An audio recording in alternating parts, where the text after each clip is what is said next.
Alright, this video for class today is just to kind of review. The main thing is to take this quiz on 2.1, 2.6, but I just want to do a review video.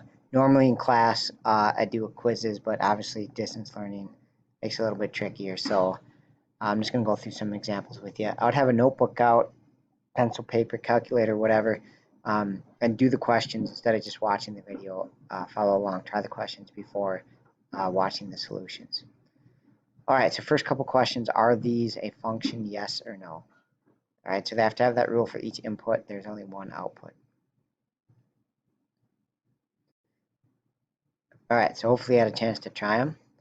This answer is yes, and this one is no. And so on a graph, you can do what's called a vertical line test. And if it crosses just one time each vertical line crosses only once, then it's yes. This one, as an example, that line crosses two different spots, so it's no. So in that case, like our input x of 1 has two output numbers of y, so it's about a little bit less than 2, so it'd be like 1.8 and negative 1.8. And that's no good because our input 1 has two separate outputs, so that would not qualify as a function. All right, point slope form. So you can use notes and stuff on the test. So there is slope intercept form, and point slope is y minus y1 equals m x minus x1. That is point slope, and then standard form is when x and y are on the same side. Okay, so this one we have to do point slope. Pause the video, give it a shot. So for point slope, we need the slope. So we're going to use our little slope formula where we minus the y's on top in any order you want. So normally kids do -2 minus 1. And then we're going to do the x's in the same order. So 3 minus -5. So we end up with -3 on top and 8 on the bottom. All right, so that's our slope. And then for point slope, we can use either one of these points as x little 1 and y little 1. So if we chose the first point, it would be y minus 1 equals the slope -3/8, and then x minus -5, so it would be x plus 5. Right?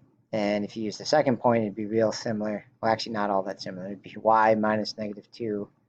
The slope would be the same. And then you'd have x minus 3. And so it ends up being kind of reversed. This is a positive, but it's a subtract in the formula. And this one is subtracting negative, so you end up with a plus. And either one of these would be right answers to this question. Right? And you don't want to distribute or anything. That would be one of the other forms. This is point slope. Looks just like that.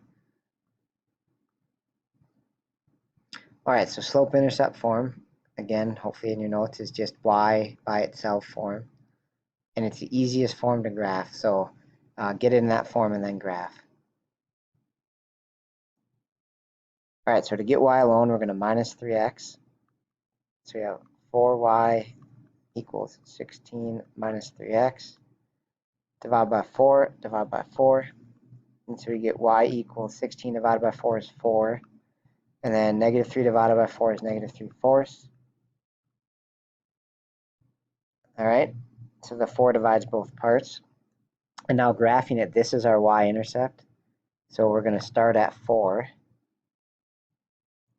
And then our slope is -3/4. So I'm going to go down, down 3, and right 4. So down 3, right 4. Down 3, right 4. Right, and then connect those dots. And we get a graph of that equation.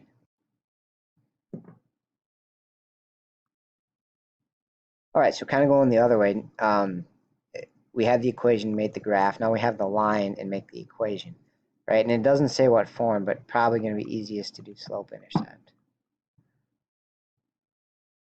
All right, so the deal is we got to fill in the slope and the y-intercept, and we can get both of those from the graph. So the y-intercept, it looks like it's crossing at 1, 2, 3, 4. So it's just 4. And our slope, you want to try and find like whole number points, which sometimes this graph is actually not great because I do it myself. But I think I was trying to go for down 1 over 2 slope. So it's pretty close to that. So if you got something around negative 1/2 slope, I think that's what I was going for on this one, because we're going down 1 over 2. All right, so that would be the equation that matches that line. All right, scatter plots.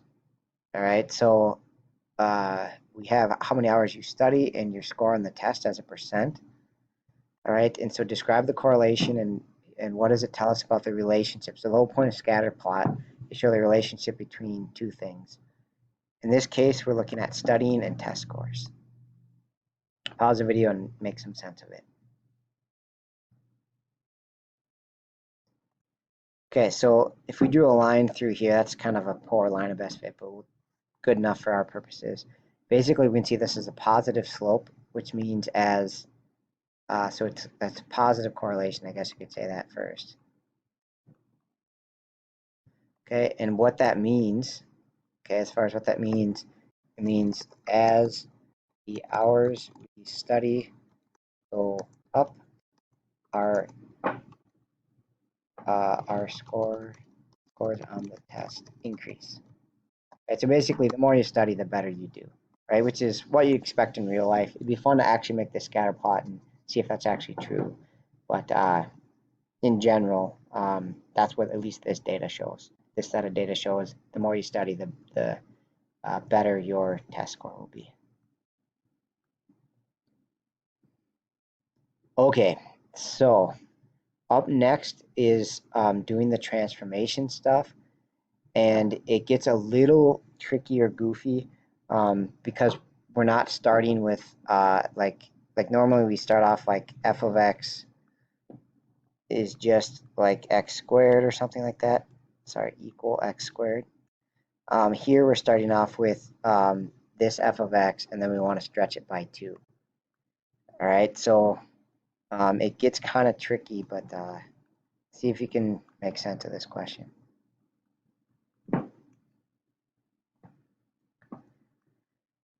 All right, so stretching by 2 is you're multiplying the x part by 2. So if we take that front part times 2, that'll stretch it by 2, giving us 6x plus 2. All right, and then to reflect over the y-axis, you take just the x part times negative 1. All right, so then our equation becomes f of x equals negative 6x plus 2. All right, and if you ended up multiplying the whole thing by 2 on this first step and got a 4 at the end, that's okay too. But generally, this is the best answer. Again, if you had plus 4 there, I also would take that on the test. All right, one more like that. All right, starting here, we're going to go up 6 and compress by 1/2.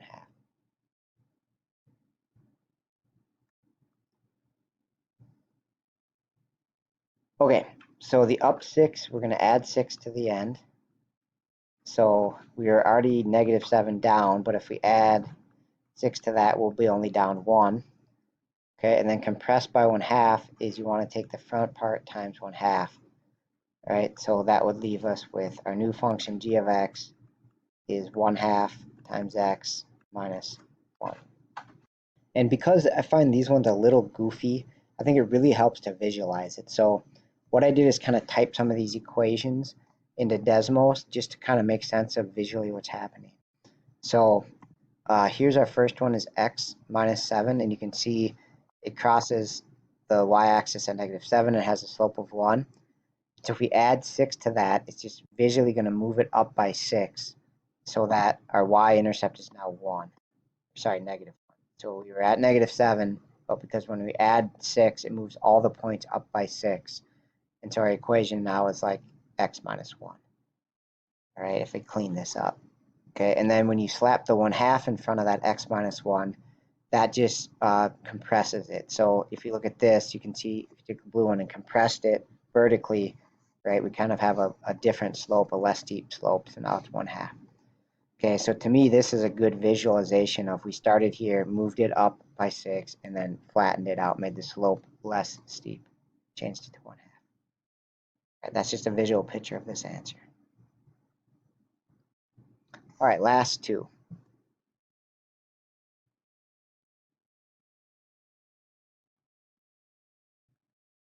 Okay, so this is our basic x squared, which starts at 0, 0. And then the transformations, this moves us up or down. So this one's going to move it down 4. And then this is left or right opposite of what we think. So I would imagine minus 6 to go left. So this one actually is the opposite of that, right 6. Okay, so visually what we have is that parabola shape. Just move over right 6 and down 4. All right, so it would graph and look something like that. Sorry for the poor drawing, but I have a hard time drawing on this little pad. But that's the idea, right 6, down 4 is our answer here. That's how it's different. All right, last one. This is a cube function, but the concept's the same. Okay, so I'm going to make a new function g of x, and the left or right goes inside the parenthesis. So if we want to go left 4, I want to add 4 inside the parenthesis, and the down 2 goes on the back, so I just want to put a minus 2 on the back. And it's a cube instead of a square, but the concept's the same. Left or right inside of here, up or down in the back. All right, that concludes the review. Up next is a quiz, which I can't remember if it's paper or Schoology, but hopefully this review helped you get ready for that. Thanks for watching.